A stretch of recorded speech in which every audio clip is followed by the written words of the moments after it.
You're listening to The Briefing, first broadcast on the 25th of November 2025 on Monocle Radio.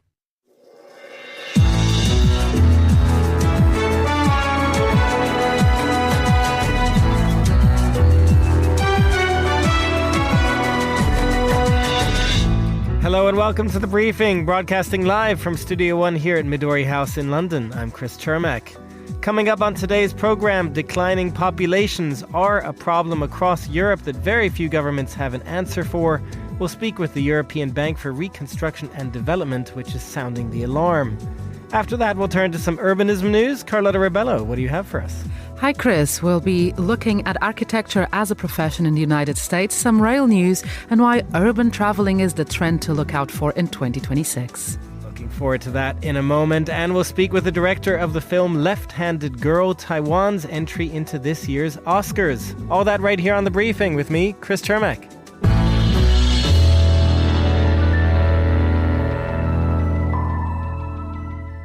And welcome to this Tuesday show to all our listeners. Falling fertility rates have long been a challenge for Western nations and one that nobody really has an easy answer for. Many countries have been threatened with declining populations and an aging workforce, but the problem is spreading to developing parts of the world as well. The European Bank for Reconstruction and Development is now sounding the alarm for Central and Eastern Europe. And joining us now to discuss this is the EBRD's chief economist, Beata Jaworczyk. Beata, can you tell us first of all why these demographic challenges are especially acute in emerging Europe? So first of all, let me start with the fact that people have many misconceptions about demography. Many people believe that population growth is spiraling out of control, wrecking the planet, but it is really the falling fertility rate that is the real ticking bomb. And it is an issue that's relevant to most countries. Globally, 2/3 of people live in countries where fertility is below the replacement rate. Now, post-communist economies, where the EBRD operates, are a case in point, and the situation there is particularly acute because these countries are getting old before they are getting rich. The median age is 37. When advanced economies reached that age, they were 4 times richer in terms of GDP per capita than post-communist countries are now. And when you look at this from an economic perspective, you say in this report that it could reduce growth in emerging Europe by around 0.4 percentage points on average over the next 25 years or so until 2050. But I'm curious, within that average, obviously, how much worse is this going to get over time? There are lots of differences across countries in the region because not every country has the same challenge when it comes to fertility rates as well as outward migration. In many countries, the situation has been exacerbated by outward migration. So particularly countries in Western Balkans, Moldova, Georgia, Croatia have seen shrinkage of their population over the last 30 years. In some cases, it was primarily due to migration. In some cases, it was a combination of migration and fertility. But of course, what demography will imply for the erosion of living standards will depend on policies governments choose to pursue. And I want to get into some of those policies. But before we get to that, again, to get at this broader challenge here, you do also have other regions in this report, Southeastern Mediterranean, Sub-Saharan Africa, for that matter, that are actually doing better on this demographic front, at least for the moment. Sub-Saharan Africa, you even say, has opportunities right now with its demographics. But I do wonder if the point here is that even if they're doing better, that does not mean that they should not be taking action, that now is the time to try and address some of the challenges when it comes to those demographics. Younger societies, such as those in sub-Saharan Africa, face the opposite challenge, which is how to create jobs for large cohorts of young people entering the labor market. And yes, they have the opportunity to benefit from this demographic dividend, but creating these jobs is not easy. And, this challenge is illustrated by the fact that some of these countries have quite a substantial share of young people who are neither in employment nor in education nor in training. It's not easy to create these jobs for young people. And because even those regions are seeing fertility rates dropping, the window to take advantage of this demographic dividend will not last forever. And when it comes to those labor challenges, that is obviously the big issue also for those countries that are further along in this process, that are facing demographic declines at the moment. One that I wanted to ask you about particularly is how AI potentially changes this dynamic, because you could see it requiring, on the one hand, retraining of younger generations, but there might also be that theoretical other positive side of less people working, which might be a good thing. It's a big question. There are lots of unknowns. In our report, we look at the range of estimates of the implications of AI for productivity growth. And we looked at a sort of high scenario and a low, less optimistic scenario. But even when we considered the optimistic scenario, essentially in many countries, particularly in countries in Eastern Europe, AI is not going to fully counteract the headwinds caused by demography. Of course, we don't know what the implications will be exactly, because on the one hand, you may say it will be harder for older workers to cope with an increasingly sophisticated environment when it comes to technology. On the other hand, you may say, well, AI will make it easier for older workers to use technology because interacting with technology is going to be simpler. We also need to think about the transition period. AI has the potential to wipe out some professions, make people in other professions more productive. But what that means is that many people will have to change jobs or even professions. And during that transition period, we may see structural unemployment. So actually, the ratio of people who are dependent to the number of people who are working may actually increase, thus exacerbating the situation.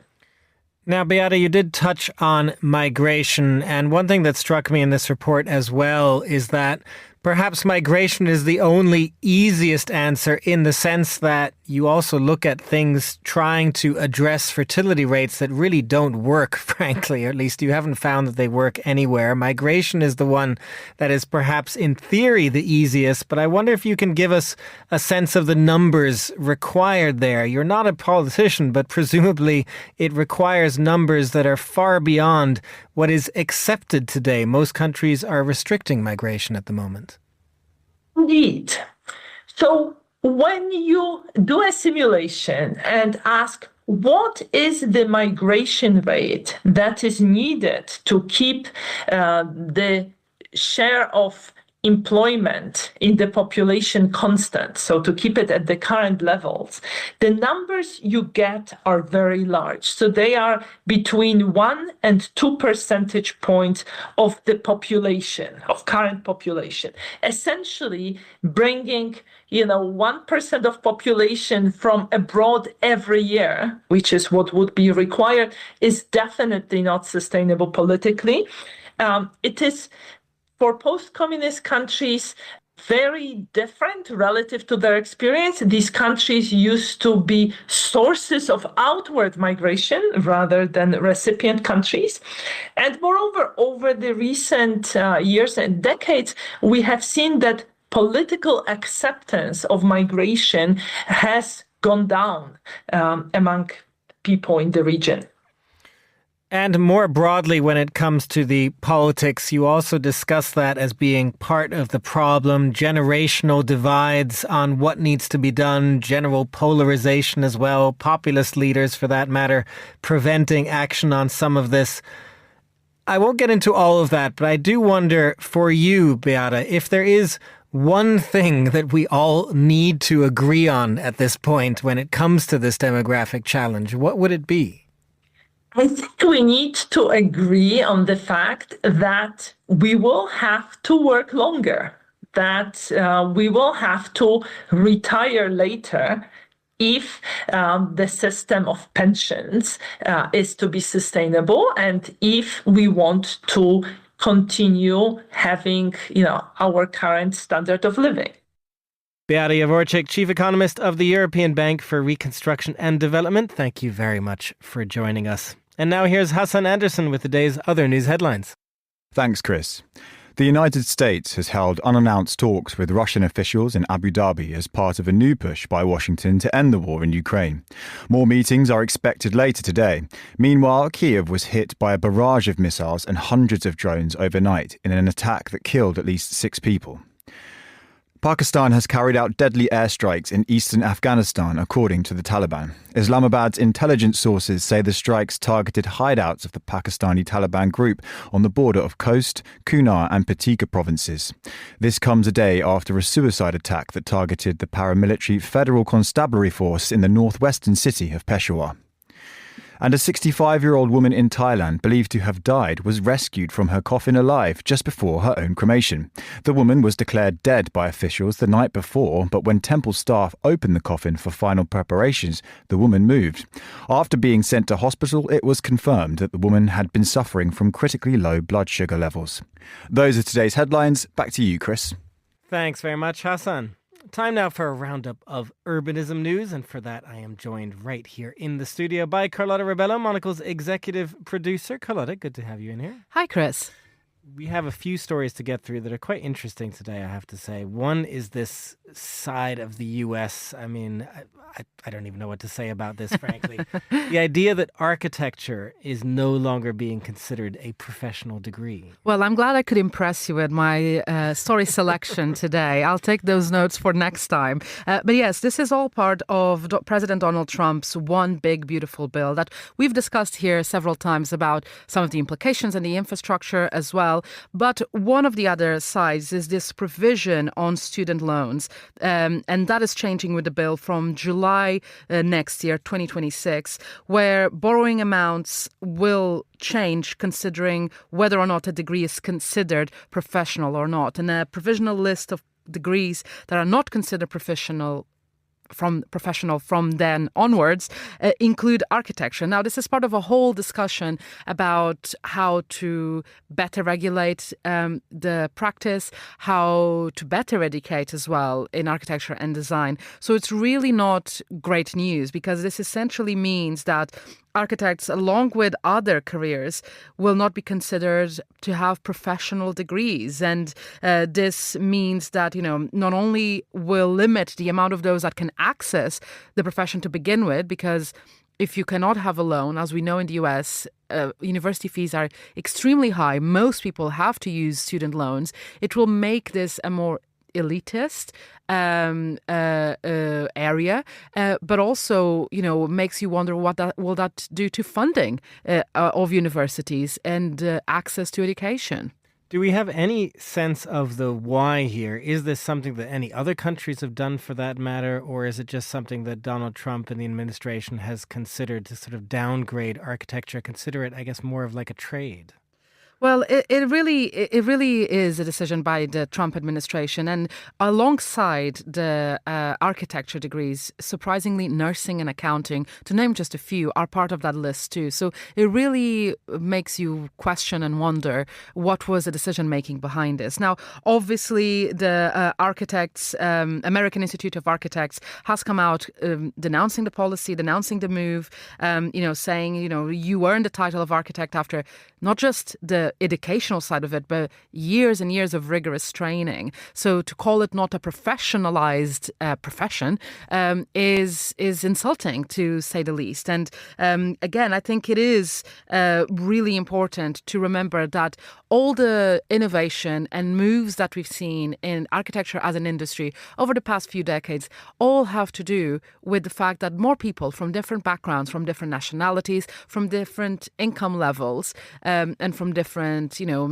religious beliefs or races are able to access the profession that is not just dominated by one part of society. And reducing that will heavily impact the quality of the buildings and the cities of the future. And what for me personally is quite confusing about this is that earlier this year, this was around August, there was executive order that was signed to establish a national design studio in the US. So this will be, to potentially create the position of a US chief design officer within the White House,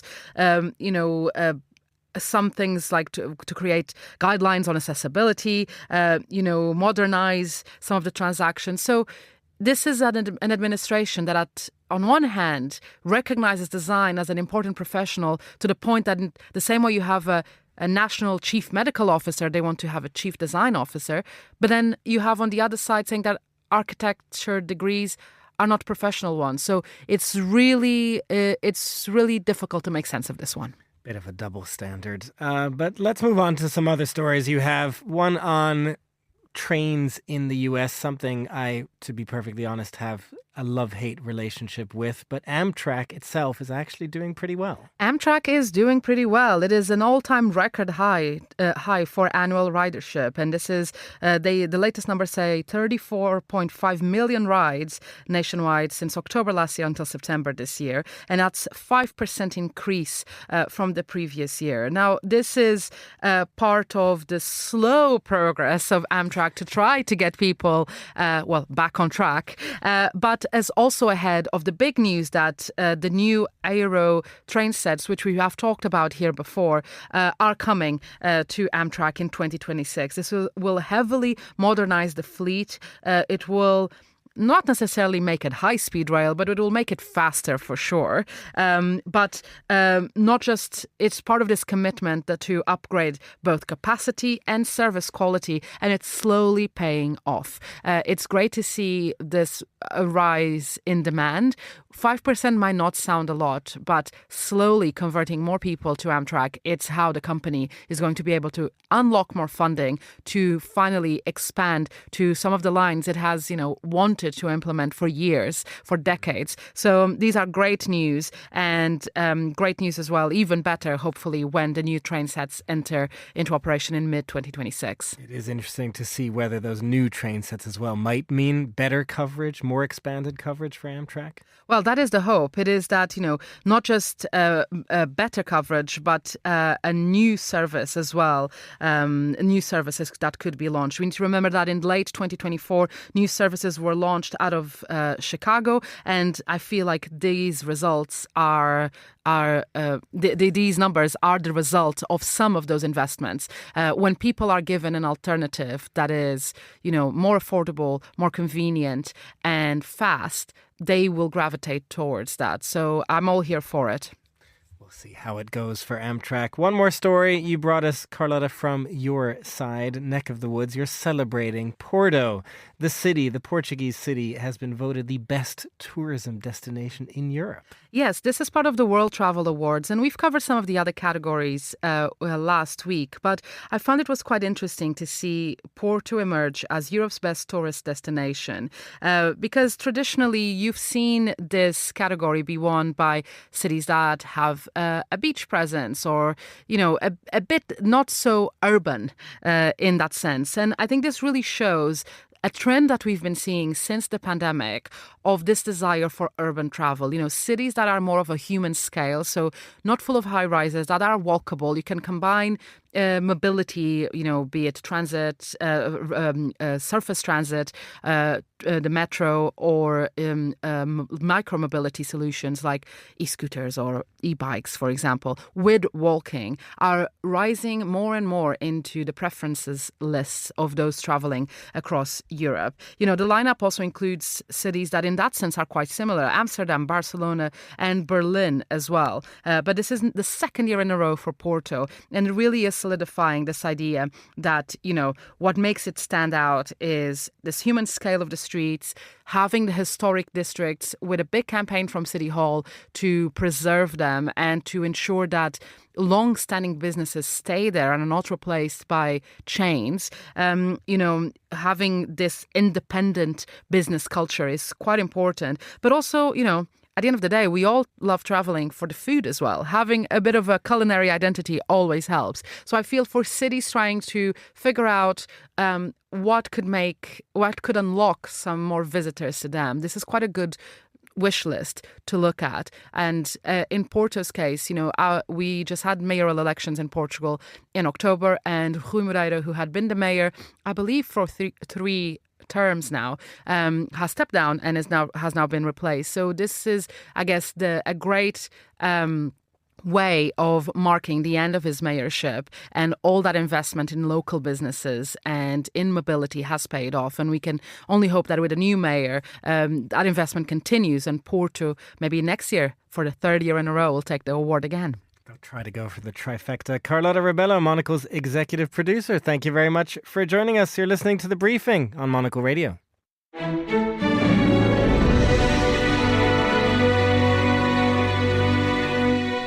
You are back with The Briefing. I'm Chris Chermak. To Taiwan now, where the film Left-Handed Girl is the country's Oscar entry for this year.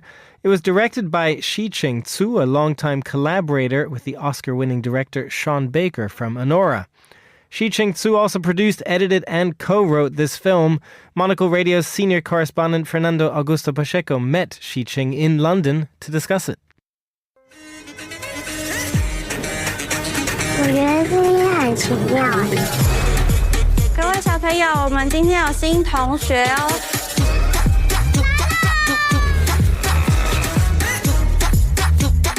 妈，你姐有没有觉得是接你？没有，可是姐说有就是有。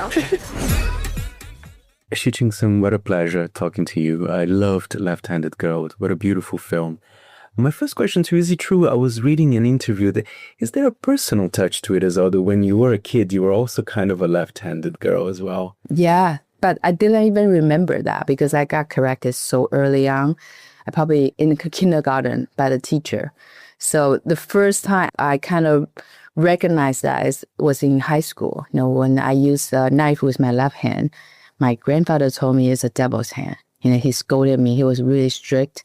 And he said that you shouldn't use that. I remember that so vividly because I didn't understand. I wasn't left-handed. But when he said that to me, it's a sense of guilt, like shame. You feel like I did something wrong. I did something I'm not supposed to.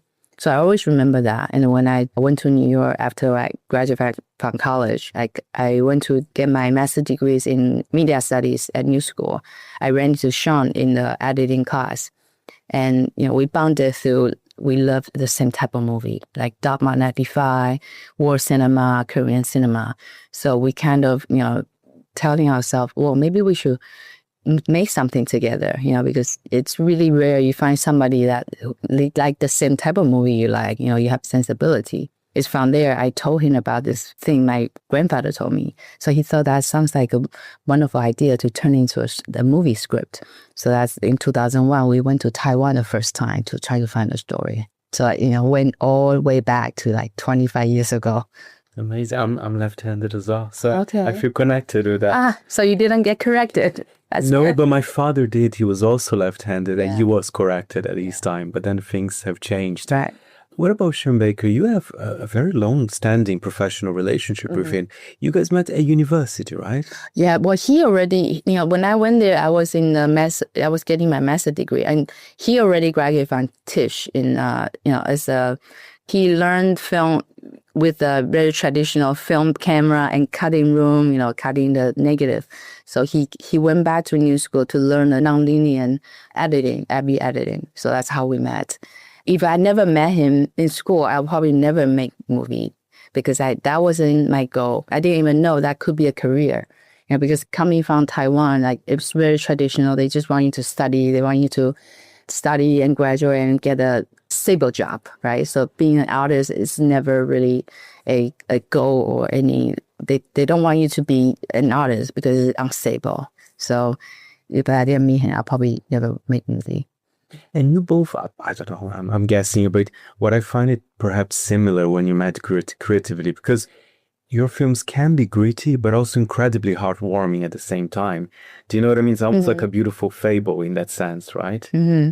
Yeah, we definitely like to, we like to tell human story, especially from the very beginning, Take Out. That's the very first film we made together. I think from the very beginning, we knew we want to tell human story. Story that really connect with people. So I think through, especially through comedy, I think that really connect people so much better. Because life, there are so many facets, not just a sad part. We also have a lot of happy, you laugh, you cry, you fight, you make up. So I feel like that's the life I want to tell in the story. Not just the sad part, but also the happy part. Because there's some sadness in the film, but incredible optimism in the story as well. I want to talk to you about the casting. All the three, the mother and the daughters, if I may say, they're incredible. Nina, yes. What a beautiful story. So tell us, how was the casting? Did you knew some of the actresses, or how did it work out? When I started casting, I always know I want to do street casting because I want to have fresh faces in my film. Especially in Taiwanese film, you always see that couple, people. I think it's in Hollywood, the same thing. You have one or two very popular stars, and you see them all over this different movie. But I want to kind of discover my own star, in my film. So when I tried to find the little girl, we actually did social media street casting. I watched 50 to 70 tapes, but I couldn't find that girl. I know what in my mind, I know what she looks like. So I just feel like, I really want to see more. So we also did the acting workshop with an acting coach. We invited, little girls in, and then we still didn't find her. So in the end, she was recommended by one of the agent of the actor in Taiwan. And at the time, she already added she was in a lot of commercials. And so she already have 3 years of acting experience in commercials. And she knows exactly what to do in front of camera. She knows how to look cute and how to, memorize the line and everything. So, I'm very lucky to find her. And then she also comes with an acting coach, her mom. Her mom prepare her at home and memorize the line. So when she comes to set, she's perfectly ready. For the older sister, I couldn't be in Taiwan to stay long period of time to do the real street casting. So when I was in New York, I just went on to Instagram. I thought, well, maybe that's another way to find it. So I type in Taiwanese girl, Taiwanese model, and I was just look into profile. So that's how I found her. And she had never acted before. What a gem. Potentially she has one of the hardest roles as well, right. Of everything she's been through, right? Right. She's really, she's a natural actor. It's amazing. That was Shi Ching-Tsu, director of Left-Handed Girl, speaking with Monocle's Fernando Augusto Pacheco. The film is out now in select cinemas and will be out on Netflix on the 28th of November. That's all the time we have for this edition of The Briefing. It was produced by Anita Riota, our researcher was Joanna Moser, and our studio manager was Lily Austin. The Briefing is back tomorrow at the same time. I'm Chris Chermak. Goodbye, and thanks for listening.